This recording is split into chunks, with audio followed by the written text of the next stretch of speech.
Graça e paz a todos. Bem-vindos a gente começar esse módulo de Teologia 2. Para quem não me conhece, meu nome é Wagner Coelho, eu sou da Igreja Batista em Pinheiros. Também atuo na nossa associação ANES. Para mim é uma grande alegria poder estar nesse módulo com vocês. Eu espero que tenha bastante coisa juntos. Se alguém precisar de alguma coisa, pode o meu número, vou deixar o e-mail. Também podem falar via Facebook, via Instagram, o que você é melhor. Deixa eu ajustar aqui a gente poder falar. Nosso assunto é humanidade. Esse modo, humanidade dentro do Erickson, lá pela página 450. Estudo e página de um estudo longo, mas muito importante. Queridos, claro que eu não vou fazer todas as coisas no vídeo. Trazer geral para vocês. Eu devo incentivar a estudar bastante. Ter muita coisa. Vamos orar primeiro? Tá? Vamos. E aí a gente. Pai querido, muito obrigado por essa aula.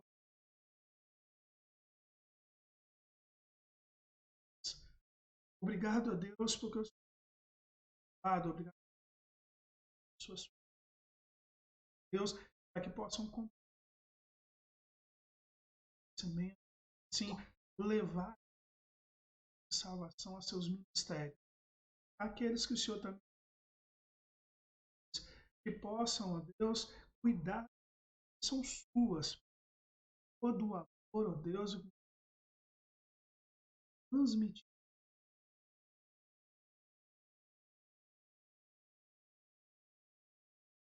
Estaremos dessa matéria. Tua graça, presença esteja. Bom, eu quero começar conversando com vocês sobre a importância da gente falar sobre a verdade. Então,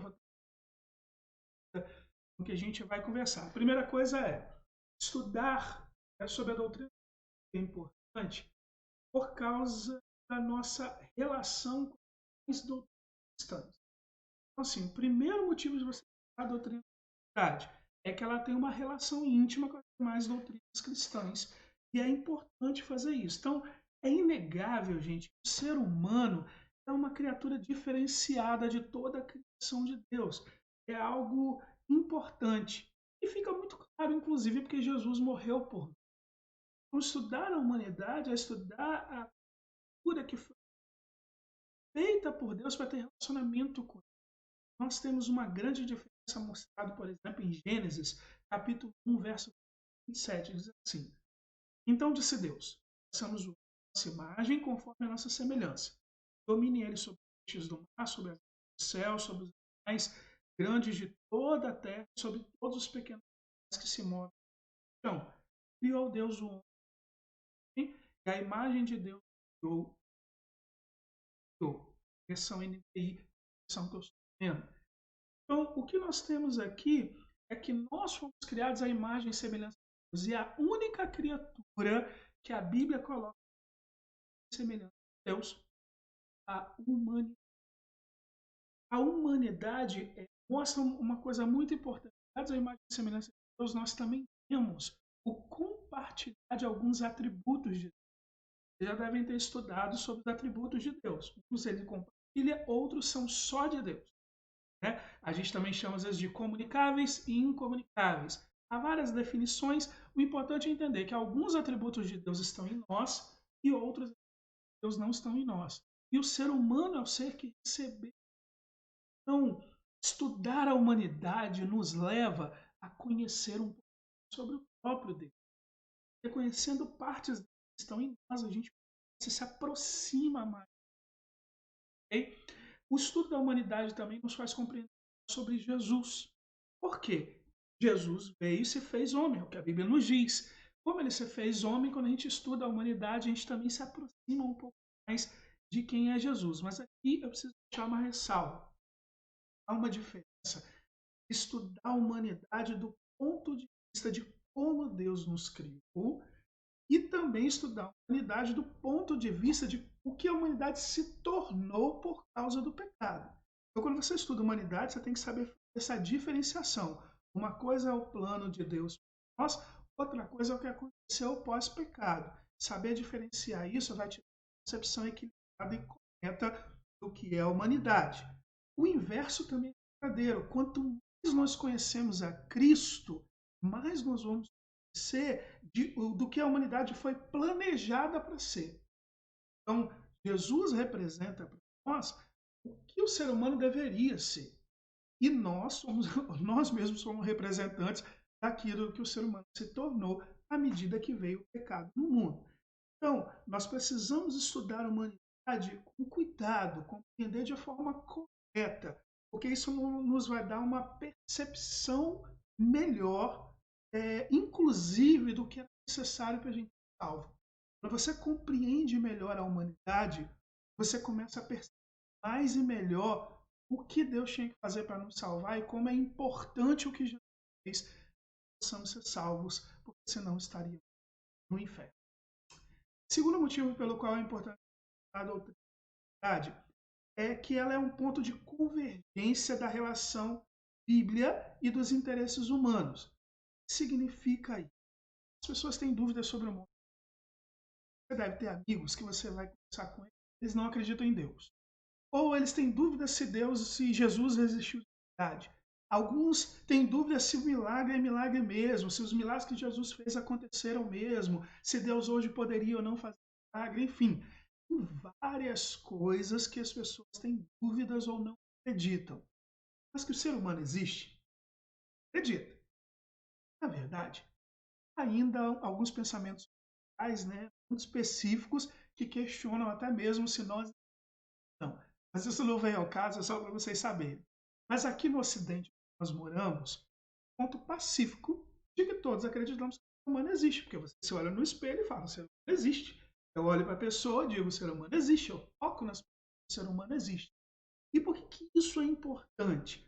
Porque se você estuda a humanidade, o assunto humanidade pode ser um ponto de partida para você levar uma pessoa a conhecer. Paul Tillich trabalha muito isso, é um dos autores que ele costuma colocar que você começa o papo num ponto que é importante ao ser humano, alguma necessidade, alguma coisa que importa para aquele ser humano. E no meio do diálogo você pode e fazer uma correlação entre aquele assunto e a importância de Deus e um Deus que existe.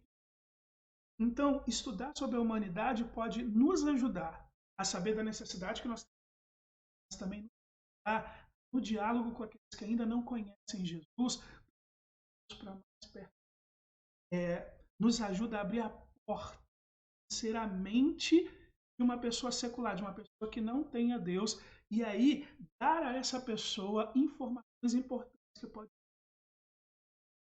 nos ajuda a gente parar de tentar impor o evangelho, mas entendendo a pessoa, conseguir levar a própria pessoa a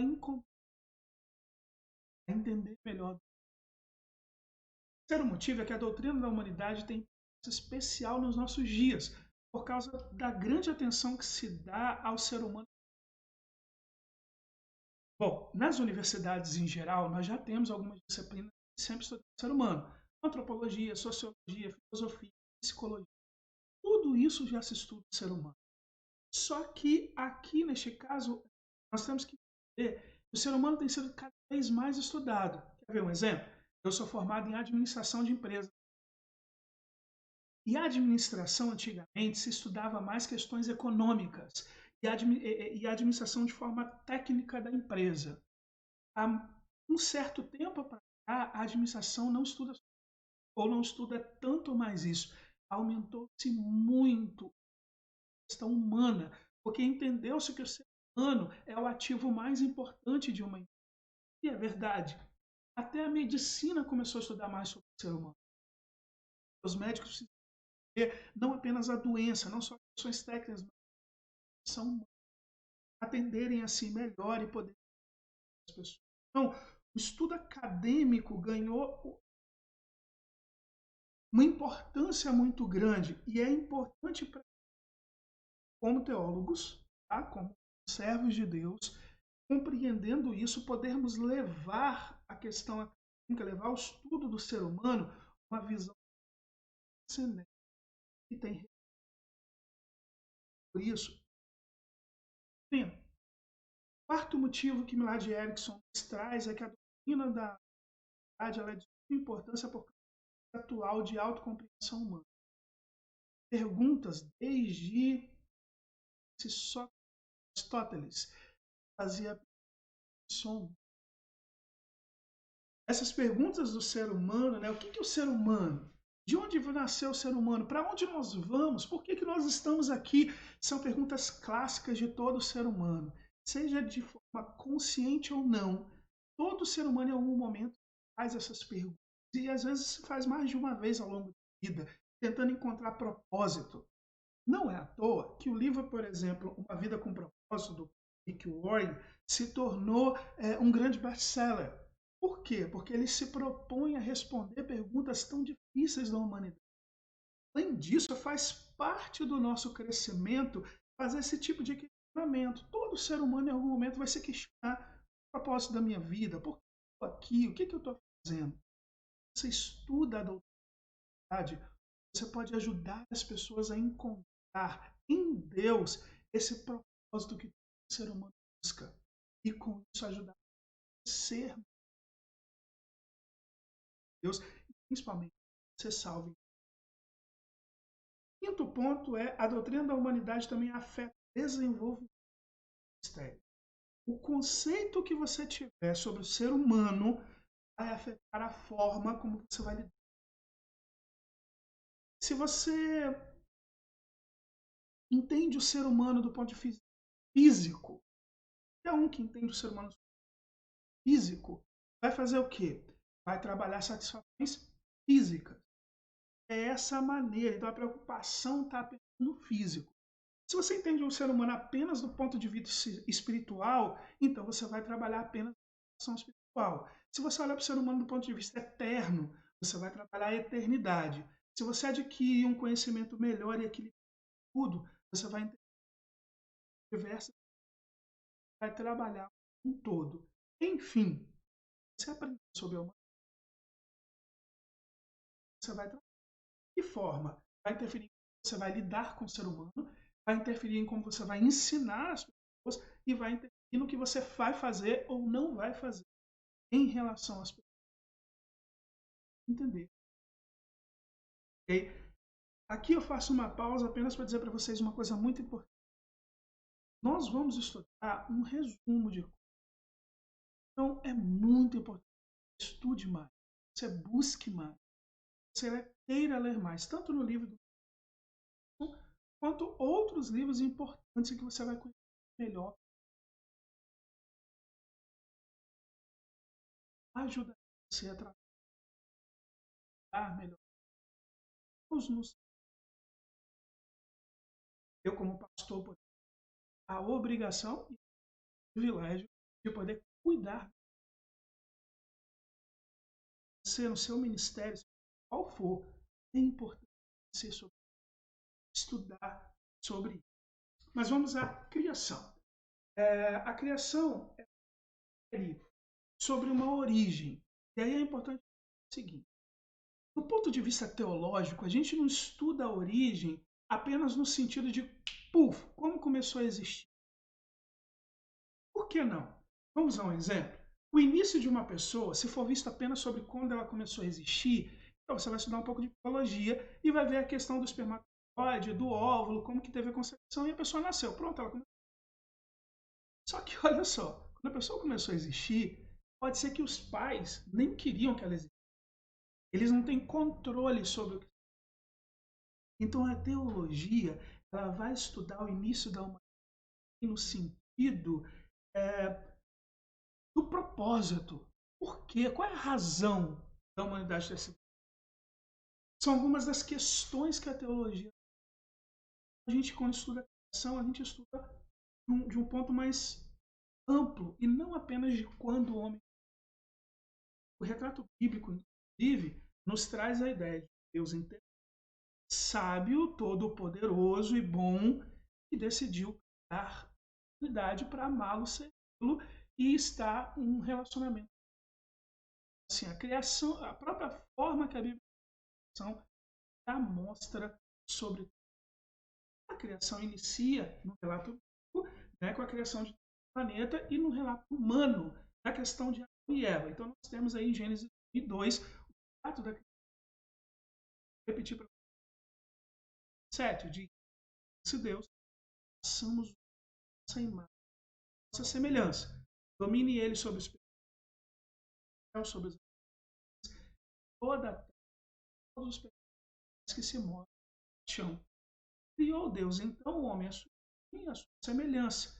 Deus assim os criou, homem e mulher.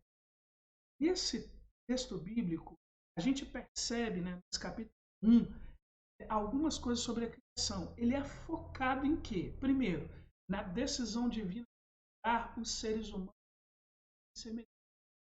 Então, esses dois versos falam o seguinte: bicho Deus, se Deus dar o homem semelhante de forma direta. Segunda coisa que o texto nos dá é como essa decisão foi implementada, qual foi a ação de Deus nessa implementação. Esse texto, Gênesis 1, 26, 27, não fala sobre o modo. Esse texto no motivo. Ele não vai falar do método, ele vai falar do motivo, da razão, do propósito pelo qual a gente foi criado. O texto cita que fomos criados para frutificar, para multiplicar e exercer domínio. É isso que o texto diz. Mas, pastor, como é que a gente vai saber, então, que o ser humano foi criado? Aqui no capítulo 2, o Deus. Gênesis 7 diz: então o Senhor e soprou em suas narinas o fôlego de vida e se tornou ser vivente. Aqui o autor fala: Deus pegou o pó da fez ali do barro, né? Barro, ele formou o homem, ele soprou o seu ruá, seu espírito, o fôlego de vida. Okay? Agora, aparentemente, Gênesis parece tudo muito simples. Meus queridos, um grande debate. A gente não tem como tudo aqui. Algumas grande debate em relação à criação, em relação à... E esse grande debate, em primeiro lugar, assim, o mais acentuado, tem dois tópicos, dois pontos importantes. Número um, uma boa quantidade, né, de defende a mais clássica, que seria o fato de que Deus criou o primeiro casal. Adão e Eva foram criados do jeito que o Gênesis está dizendo, de forma literal, dentro do espaço e do tempo que Gênesis coloca. Você tem um outro grupo que pensa de uma forma diferente. Eles veem Adão e Eva de uma forma simbólica. O autor está apenas dando uma ideia de como as coisas aconteceram, mas que não necessariamente é daquele jeito literal que está em Gênesis.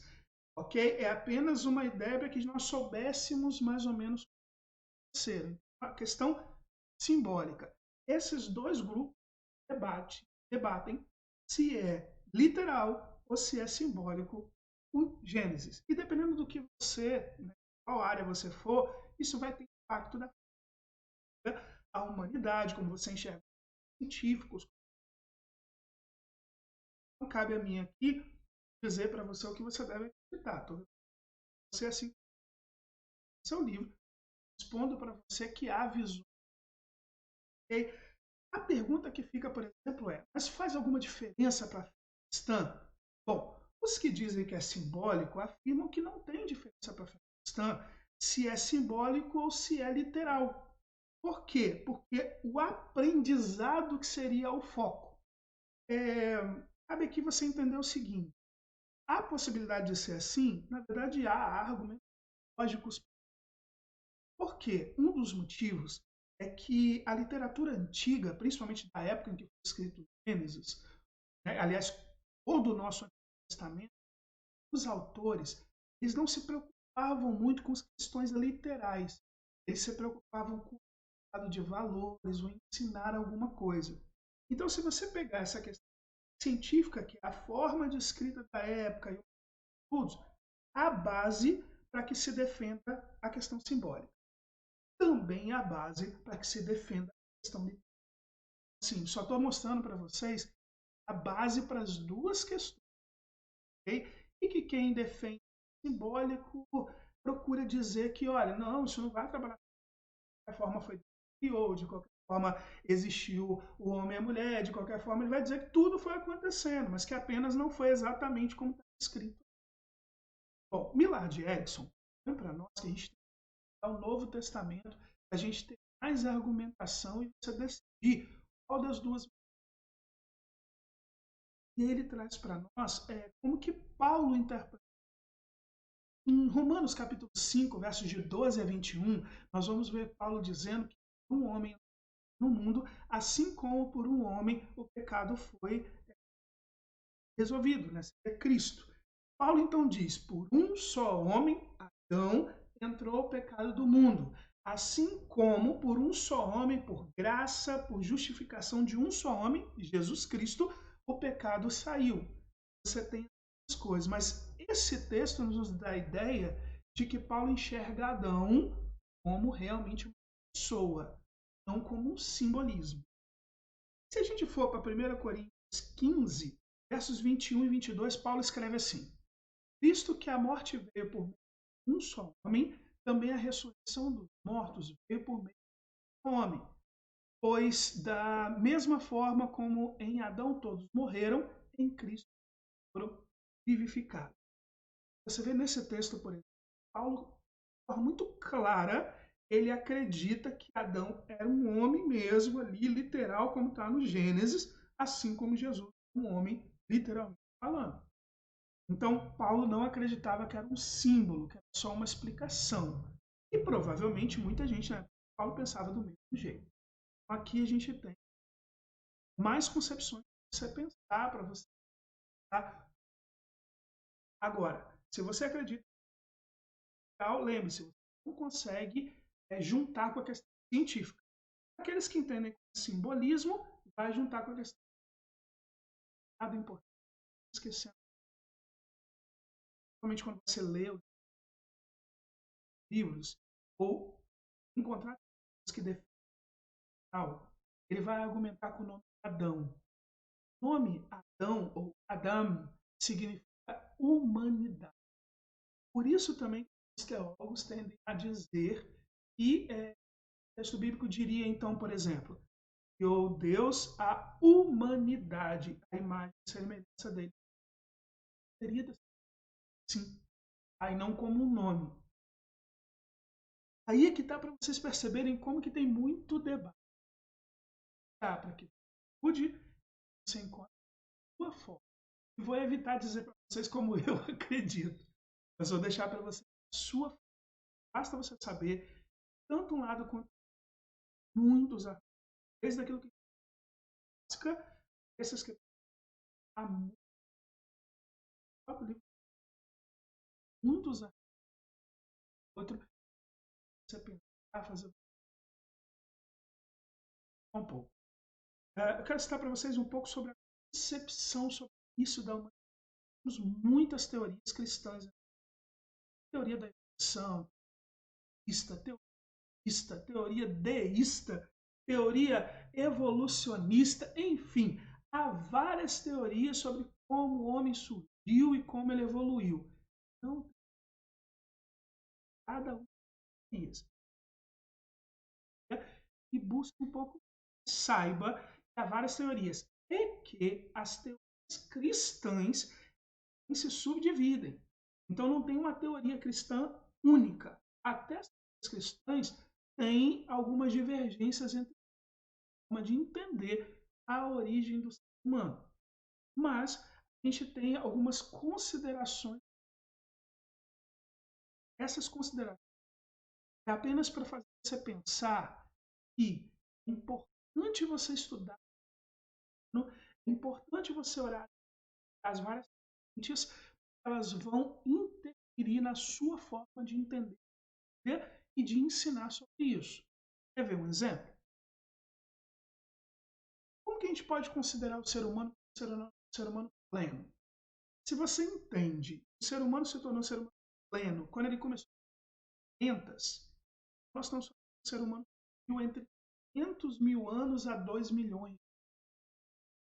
Se você entende que o ser humano ele pode ser considerado ser humano pleno quando ele começou a sepultamentos de pessoas, então o ser humano há mais ou menos anos, 500 mil anos.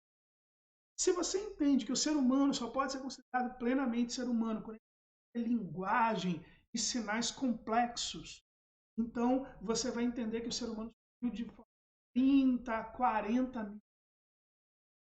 E aí, de repente, você fala assim, não, então é isso que eu entendo. Ok, só que aí você chega para os 4 que fala de Caim e Abel e diz que eles eram filhos de Adão e Eva e diz que eles já praticavam agricultura e pecuária. Ora, algo de mais ou menos de 8 a 10 mil anos. Se eles são filhos de Adão e eles fazem isso aqui, então deveria ter um espaço de tempo de pelo menos 20 mil anos entre um e outro. Muito longo. E agora? Alguns autores vão dizer o seguinte: bom, a verdade é que encurtou-se a história que eles não eram filhos diretos. Outros vão dizer: não, é que não é bem assim. Na verdade, Adão já praticava isso, então o ser humano só tem 4 mil anos. Não sei se eu estou me fazendo entender. Você precisa ler de tudo, buscar, saber. E você vai, a linha você vai seguir. Cada linha que você seguir vai mudar a forma, tanto cientificamente como teologicamente, a origem. São muitas perguntas, muitas peças. É importante que você trata bastante. Essa é uma citação de B. Warfield. Ele diz o seguinte: a questão da antiguidade do homem não tem importância teológica em si. Para a teologia, não faz diferença saber a quanto essa é muito forte. Então, pode ser a sua também. De repente, o tempo que o homem é sempre criado, Deus está mais. Muitos teólogos acreditam que pode até debater tudo, mas que não altera se foi 2 milhões de anos ou foi 5 mil anos. Não vai alterar o fato que a gente acredita. Existe um Deus que é criador de todas as coisas. Muitos acreditam desta forma. Outros acham que não. Não aceitam teorias, porque senão há a sua forma. Bom, vamos lá. Qual o significado, então, teológico da criação? A de Erickson, primeira delas. Dizer que os seres humanos foram criados significa que eles não têm uma existência independente, ou seja, eles passaram a existir porque Deus quis e agiu para trazer e preservar a vida. O que significa isso? Que a existência humana, nossa existência, não é uma necessidade, ela é uma decisão de Deus. Também significa dizer que não importa se a pessoa é rebelde, diz que acredito que Deus existe, eu vivo do jeito que eu quiser. Não interessa, ela só respira e vive porque Deus assim o quer. Então, a gente entende teologicamente, criados por Deus e que Ele nos sustenta, não importa se a pessoa é rebelde ou se a pessoa... Nós somos criados porque Ele quis, é Ele que nos sustenta, mesmo que a gente... Segunda coisa, os seres humanos fazem parte da criação. O que não é de Erickson para nós? E nós fomos criados como todas as outras criaturas. Inclusive, fomos criados no sexto dia. Então, nós simplesmente fazemos parte daquilo. Não houve um momento especial em que só o ser humano. Fomos criados juntos com tudo. Estava tudo dentro parte do plano de Deus. Isso é importante para a gente entender. Se nós fazemos mal ao nosso planeta, por exemplo, derrubamos árvores, poluímos rios, tem crescimento global, tudo isso vai fazer mal a nós, porque nós somos parte integrante de toda a criação. Nós não somos um extra, nós fazemos parte dela. Enquanto estiver na terra, o que acontece com a criação? Terceiro ponto, o ser humano, contudo, tem um lugar singular na criação. Ora, nós temos sim, apesar de sermos criados ao longo da criação, somos um pouco diferentes, temos um lugar único, um lugar que Deus colocou. Eu diria para vocês que tem pelo menos 2 textos simples para provar isso. O primeiro deles, Gênesis 1, 26 e 27, que diz que fomos criados à imagem e semelhança de Deus. Dos únicos que foram criados assim, somos nós. Segundo texto bíblico importante, a gente vê João 1, 13 e 14, 12 e 13, que vai dizer o quê? Que nós, a partir da fé, Cristo é recebido como filho. Somente os seres humanos podem ser filhos de Deus. Nós somos criaturas e pela fé nós somos filhos de Deus. Paulo repete, Romanos.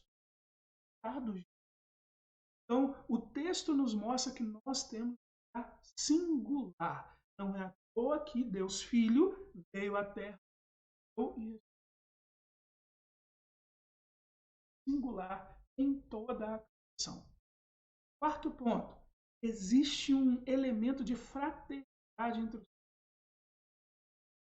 Olha, se você entende a doutrina da criação, a criação do primeiro animal, se nós sim, é a doutrina cristã, essa que houve uma criação de Deus, então, em última instância, todos nós somos meio que primos sobre a terra. Todos temos uma mesma ligação familiar, estamos de alguma forma ligados. Alguns são rebeldes, nós chamamos no mundo os que permanecem rebeldes, e alguns se tornaram filhos de Deus, que nós chamamos de igreja, remidos pelo sangue de Jesus. Então, sejam aqueles que estão com Deus ou aqueles que são rebeldes em Deus, mas no fim, todos viemos de uma mesma origem. E há uma certa fraternidade. Nós. Quinto ponto, a humanidade não é o bem mais valioso do mundo. Não é. Somos criados e destruídos. Somos singulares, temos um grande valor. Jesus morreu por nós. Temos o maior valor. E há uma coisa que eu não sei se você estudar. Que nós fomos beneficiados pela Cristo. Cristo morreu pela glória de Deus. Nós não somos o centro, como alguns estão dizendo, o centro do. Jesus morreu em nosso lugar para pagar uma dívida, a dívida de ofensa a Deus. Então Jesus morreu em primeiro lugar para pagar a ofensa que foi dada a Deus. E o benefício deste pagamento é a nossa salvação. Apesar de nós dizermos, Jesus morreu por nós, Jesus morreu por nós em primeiro lugar, morreu pelo próprio Deus. E morreu pela ofensa a Deus que tinha que ser paga. Deus, o Senhor do universo, não poderia ser ofendido. Pagamento disso. Então, a glória de Deus é o principal. Deus é o centro. Tudo vai se referir à glória de Deus. Inclusive a nossa criação e a nossa forma de vivência para a glória de Deus. Tudo o que fazemos é para a glória de Deus. Lembre-se, mandamento, amar a Deus sobre tudo no final, rege para ele tudo criado, nele subsiste. Tudo vem. Sexto ponto dá limitações definidas para a humanidade. O Criador, ele é infinito. Nós somos criaturas finitas. Menos nesta terra. Finitas. Mas mesmo fora dessa terra. Se você pegar Mateus 15, 28, lá diz que Deus tem o poder de destruir nossa alma mesmo. Ora, Deus então é o único que é infinito. Ele é que permite que nossas almas sejam infinitas. Mas ele tem o poder. Muito bafafá a gente conversar sobre isso. Então Deus colocou limitações. Nós temos que aprender a viver com essas limitações. Aceitá-las e entender que assim Deus nos criou. Em sétimo lugar, a limitação ruim. Deus criou tudo que era bom e Deus tomou essas decisões de colocar alguns limites. Então, se Ele nos criou com limitações, ela não é inerentemente boa. Se ela é boa, ela foi feita por algum benefício à nossa vida. O oitavo ponto é que na vida a adaptação adequada para ser alcançada na vida, a adaptação adequada pode ser alcançada somente com base na aceitação da nossa finitude. Amados, finitude é em todos vamos morrer em algum ponto. Aí nós temos que ou aceitar, encontrar o propósito de Deus nesse mundo e viver esse propósito, ou nós vamos negar e vamos ser medíocres, medrosas, porque temos medo. Eu não aceito que eu vou morrer, eu não aceito que eu vou ficar doente, eu não aceito. Se você não aceitar, vai acontecer. Então a gente precisa entender, nesta terra, essas são as limitações que vieram por causa do pecado. Ponto. Deus assim as definiu, nós temos que vivê-las. Com isso, nós temos que entender qual é o propósito que Ele tem para nós, buscar esse propósito e viver para Deus. E quando chegar essa hora, nós vamos. Okay? E por último, 9, a humanidade, apesar de tudo, é uma coisa maravilhosa. Você estuda sobre o ser humano maravilhoso, tanto biologicamente, emocionalmente, como física, o físico, a psique humana, tudo é maravilhoso. E mais isso, Deus soberano, criador de todas as coisas, foi quem criou você, foi quem me criou. Você foi o melhor. Bem, bom, vamos falar um pouquinho de outro assunto muito controverso, que não vou semelhança a Deus. Nós já lemos 26, 27, que diz que foi imagem e semelhança. Imagem e semelhança no Antigo Testamento, dois textos que vão citar isso, que é Gênesis 5:1 e Gênesis 9:6. Depois não tem referência direta com a palavra mesmo, de forma direta, mas tem referência em Salmos e tudo mais, mas não são referências tão diretas quanto esses textos de Gênesis 6 e 27, Gênesis 5:1 e Gênesis 6. No Novo Testamento, temos algumas referências também. 1 Coríntios 11:7, Paulo escreve: o homem não deve cobrir a cabeça, visto que é a imagem e glória de Deus, mas a mulher é a glória do homem. Com a língua bendizemos ao Tiago também nos escreve: com a língua bendizemos ao Senhor e Pai, e com ela amaldiçoamos os homens, feitos à semelhança de Deus. Então, essas passagens, e tem mais algumas outras, como Romanos 8:29, 2 Coríntios 8, Efésios 4:24, Colossenses 3:10, que vão nos trazer a ideia de imagem e semelhança. Então, isto que conhece Bíblia, inclusive o Testamento. E lá adiante, que há pelo menos 3 concepções principais sobre o que seria imagem e semelhança. A primeira delas é a concepção essencial. Resumidamente, o que ela significa? E a imagem e semelhança de Deus seria uma característica que nós, seja uma característica física, psicológica ou de uma qualidade espiritual. Nem eles definem exatamente. Houve um período em que se acreditava que era física, o fato da gente andar em pé e algumas coisas assim. Mas não pegou muito não, o pessoal não acreditou muito nessa faceta. Também poderia ser uma característica, qualidade espiritual. Ninguém definiu. O destaque maior, aqueles que definem isso, seria que talvez seja uma questão racional, ou seja, a nossa razão. Por quê? Porque a razão humana nos diferencia muito dos animais e dos seres. Então ela é a mais aceita. Vou deixar a questão muitas coisas. Milagre também nos diz o seguinte: Irineu e Orígenes, eles desenvolveram uma forma de a imagem e semelhança. Eles separaram imagem e semelhança.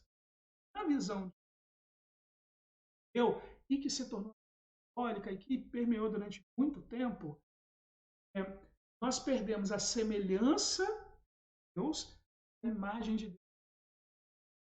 E durante séculos, e até hoje, muitos acreditam dessa forma.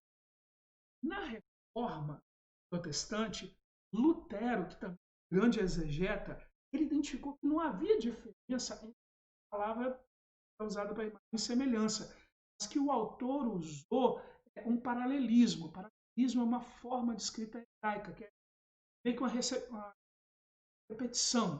Você deve ter percebido que em alguns versículos bíblicos há uma certa repetição. Porque ele enfatizar alguma coisa.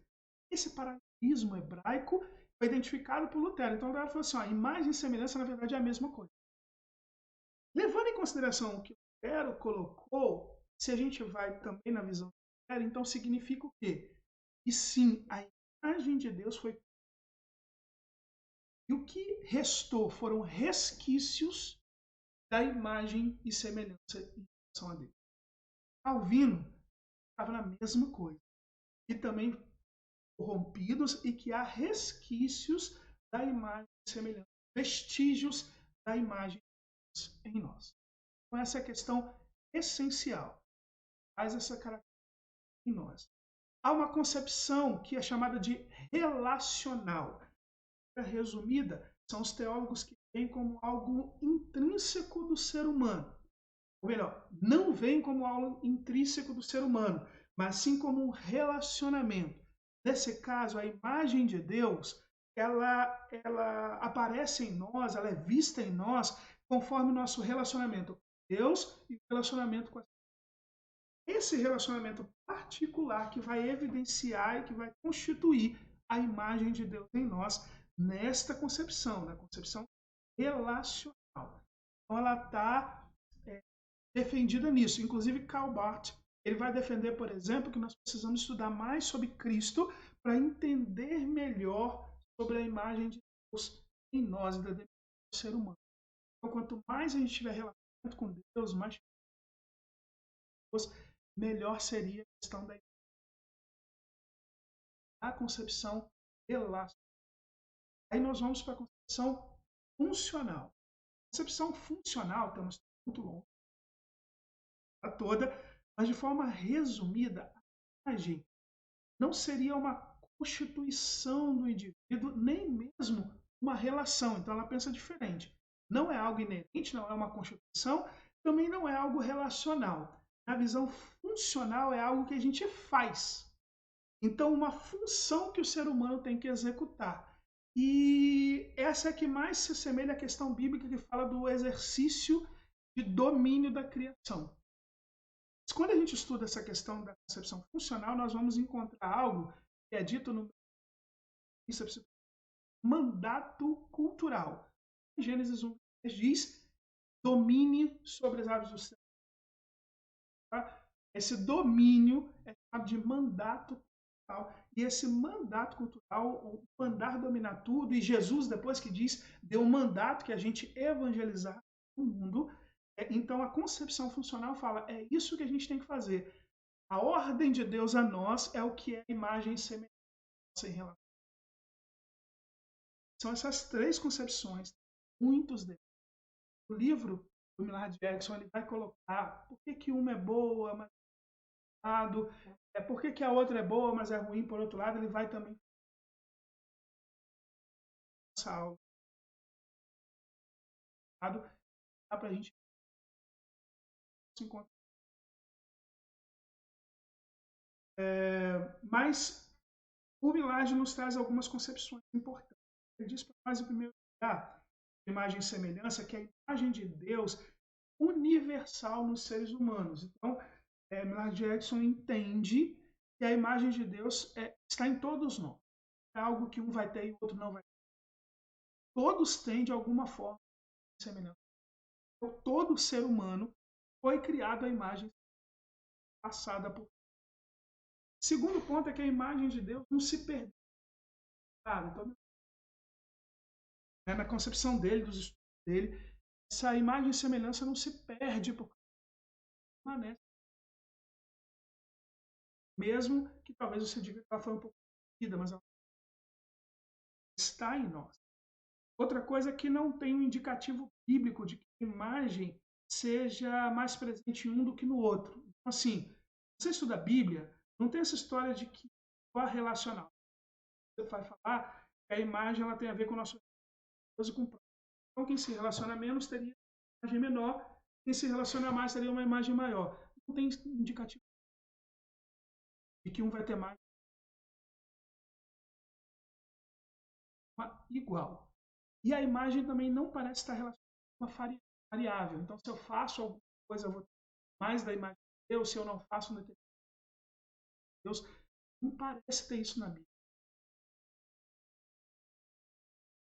Deus, então, parece ser algo que Deus é única.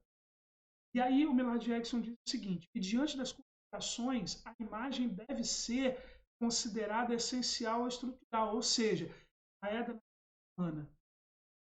Acredita o seguinte, diante de tudo que dá para estudar, significa que a imagem de Deus foi algo que Deus colocou em nós, algo que faz parte da nossa estrutura.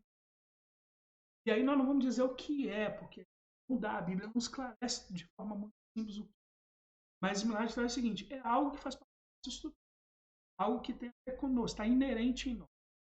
E o sexto ponto é que a imagem se refere aos elementos da constituição humana, que tornam possível o comportamento humano. Ou seja, se você entender também que a imagem e semelhança de Deus está em nós, faz parte da forma como Deus nos criou, então nós temos tudo que é necessário para cumprir o plano de Deus para nós.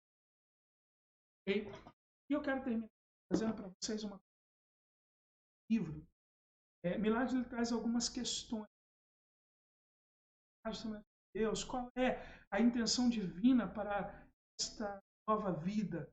Essa e outras considerações podem, pois, se concentram na consequência do caráter e das ações de Jesus, particularmente úteis para a compreensão desse assunto, pois ele foi o exemplo da natureza humana. E aqui, então, o Millard primeiro, Jesus quanto teve nesse mundo, Jesus teve com. E a gente vai vendo isso ao longo da história de Cristo. Você lê o Evangelho. Pai, quando chegamos em João 17, que é a hora final, Jesus deixa claro que os filhos são um só. Então, isso para nós é importante. E o Filho veio ao mundo para glorificar e o Pai glorificar. A primeira coisa que ele faz sobre a imagem.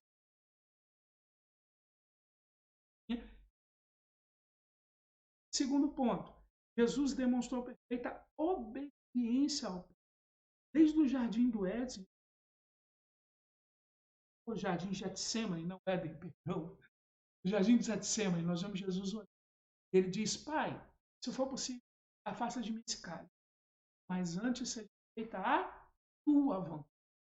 Então Jesus obedeceu, e a Bíblia diz para nós que ele obedeceu até a morte. Então, obediência, outra característica, João 6,38, ele diz, pois eu desci do céu não para fazer a minha vontade, mas da obediência. A terceira característica que Jesus sempre demonstrou muito amor. Serve, Jesus teve preocupação com as outras. Jesus serve, ele morreu por mim. Então, assim, o amor pela. Aliás, Jesus disse também outros, e que isso define uma característica em Cristo, a pessoa de Cristo, que é a encarnação da imagem. Deixa dois. Mostra a gente para. Bom, eu vou aí no parágrafo do Erickson Walker, ele diz assim: a intenção de Deus é que nosso relacionamento com Ele seja igualmente caracterizado por comunhão, obediência e amor, e que os seres humanos sejam unidos pelo vínculo do amor mútuo. Somos totalmente essas características. Enfim, tudo isso nos traz a questão de como é, além do que o nossa Constituição. Deixar a Constituição para a gente pensar sobre a nossa aula. Acho que aqui a gente tem bastante da Constituição humana. O pilar de ética procura evitar trazer algo mais direto. Isso aqui vocês vão ver ao longo das aulas que é o livro escolhido no seminário. Ele procura fazer as várias correntes que falam de algo, debater essas correntes. E nas aulas ao vivo também. vocês na aula de Zoom, tá? Gostaria muito de poder vê-los e a gente conversar um pouco sobre todo esse assunto. Espero ter esclarecido algumas coisas. Se você tem algum outro esclarecimento de complementar, pode entrar em contato à vontade dentro do respondendo, tá bom? E a gente vai repetindo cada sessão de vocês. Vou deixar e-mail, vou deixar o WhatsApp. Podem falar. Deus abençoe a todos vocês. Até a próxima, se Deus quiser.